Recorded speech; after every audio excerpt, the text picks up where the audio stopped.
ನಮಸ್ಕಾರ. ಡಿಜಿಟಲ್ ಕಾಂಟೆಂಟ್ಗೆ ಸ್ವಾಗತ. ನಾನು ನವಿತಾ ಜೈನ್. ಇವತ್ತಿನ ಡಿಜಿಟಲ್ ಕಂಟೆಂಟ್ ಅಲ್ಲಿ ಒಂದು ಪ್ರಮುಖವಾದ ವಿಚಾರವನ್ನ ನಿಮ್ಮ ಮುಂದೆ ಇಡ್ತಾ ಇದ್ದೀವಿ.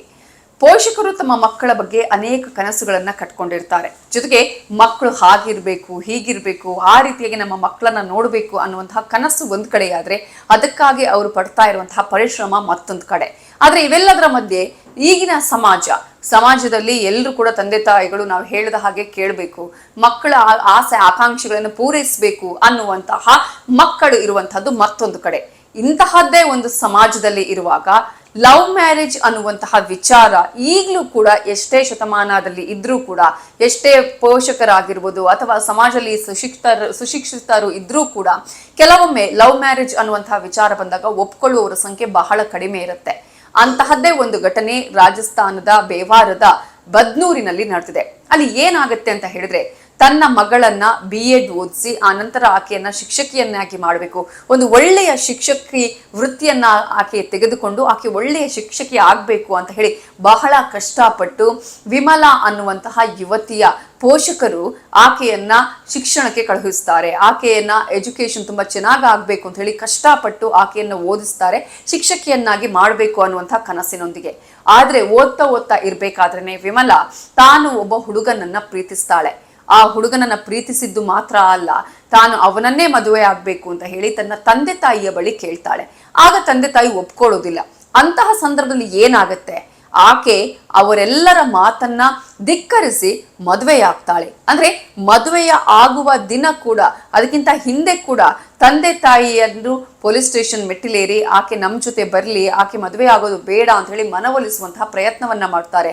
ಪೊಲೀಸರು ಕೂಡ ಆ ರೀತಿಯ ಪ್ರಯತ್ನವನ್ನ ಮಾಡಿದಾಗ ಕೊನೆಗೆ ಪೊಲೀಸ್ ಮೆಟ್ಟಿಲಲ್ಲಿ ಏರುತ್ತೆ ಈ ಒಂದು ಪ್ರಕರಣ.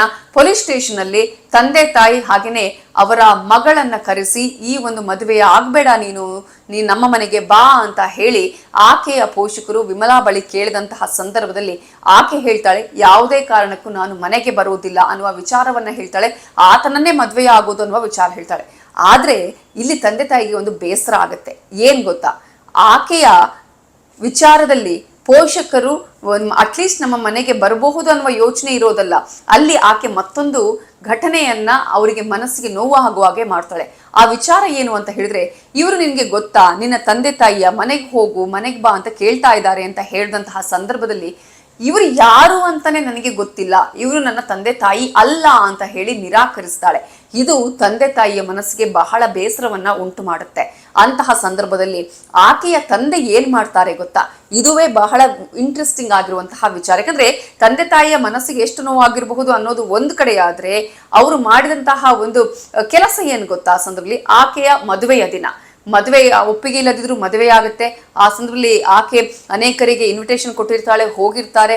ಆ ಸಂದರ್ಭದಲ್ಲಿ ಮದುವೆಯ ದಿನವೇ ಆಕೆಯ ತಂದೆ ಹಾಲ್ನಲ್ಲೇ ಎಲ್ಲರಿಗೂ ಕೂಡ ಆಕೆಯ ತಿಥಿಗೆ ಕಾರ್ಡ್ ಅನ್ನ ಕೊಟ್ಟಿದ್ದಾರೆ. ಅಂದ್ರೆ ಶ್ರಾದ್ದ ಇದೆ, ತಿಥಿ ಕಾರ್ಡ್ ಇದು, ಹಾಗಾಗಿ ಶ್ರಾದ್ದ ಕಾರ್ಡ್ ಅನ್ನ ನಿಮ್ಗೆ ಕೊಡ್ತಾ ಇದ್ದೀವಿ, ನೀವು ದಯವಿಟ್ಟು ಶ್ರಾದ್ದಾಗೆ ಬರ್ಬೇಕು, ನನ್ನ ಮಗಳು ಜೀವಂತವಾಗಿಲ್ಲ, ಇದು ಆಕೆಯ ತಿಥಿಯ ಕಾರ್ಡ್ ಅಂತ ಹೇಳಿ ಇಡೀ ಸಂಬಂಧಿಕರಿಗೆ ಆ ಕಾರ್ಡ್ ಅನ್ನ ಹಂಚ್ತಾರೆ ಆಕೆಯ ಮದುವೆಯ ದಿನವೇ.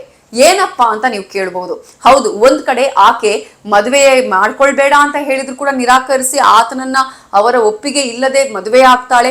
ಮದುವೆ ಆಗೋದಕ್ಕಿಂತ ಮುಂಚೆ ಕೇಳಿದಂತಹ ಸಂದರ್ಭದಲ್ಲೂ ಕೂಡ ನನ್ನ ತಂದೆ ತಾಯಿ ಯಾರು ಅಂತಾನೆ ಗೊತ್ತಿಲ್ಲ ಅನ್ನುವಂತಹ ವಿಚಾರವನ್ನ ಹೇಳ್ತಾಳೆ. ಇದು ಅವರಿಗೆ ಬಹಳ ನೋವನ್ನ ಕೊಡುತ್ತೆ.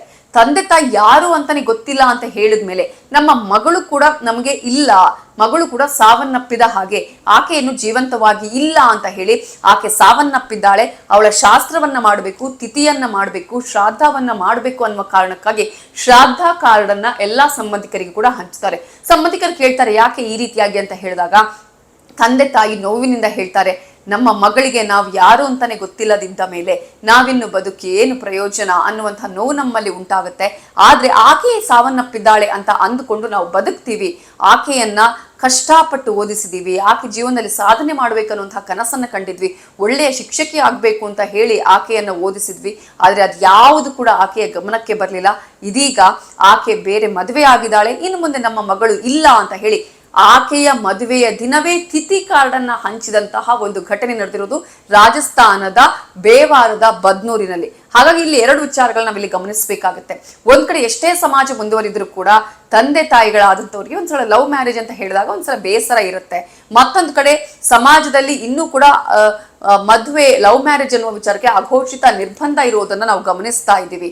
ಅದೇ ರೀತಿಯಾಗಿ ತಂದೆ ತಾಯಿಗಳು ಕಷ್ಟಪಟ್ಟು ಓದಿಸಿರ್ತಾರೆ ಅಥವಾ ಕಷ್ಟಪಟ್ಟು ತಮ್ಮ ಮೇಲೆ ಕನಸನ್ನ ಕಂಡಿರ್ತಾರೆ, ತಮ್ಮ ಬಗ್ಗೆ ಅಪಾರವಾದ ಪ್ರೀತಿ ಇಟ್ಕೊಡ್ತಾರೆ, ಅವರ ಮನಸ್ಸಿಗೂ ನೋವು ಹಾಗೆ ಇರಬೇಕಾಗಿದ್ದು ಮಕ್ಕಳ ಕರ್ತವ್ಯ ಕೂಡ.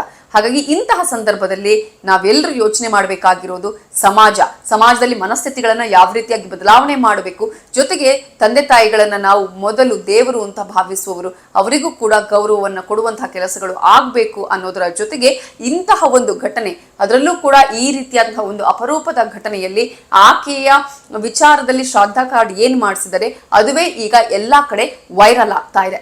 ಇದು ಇವತ್ತಿನ news 18 digital content. Thank you.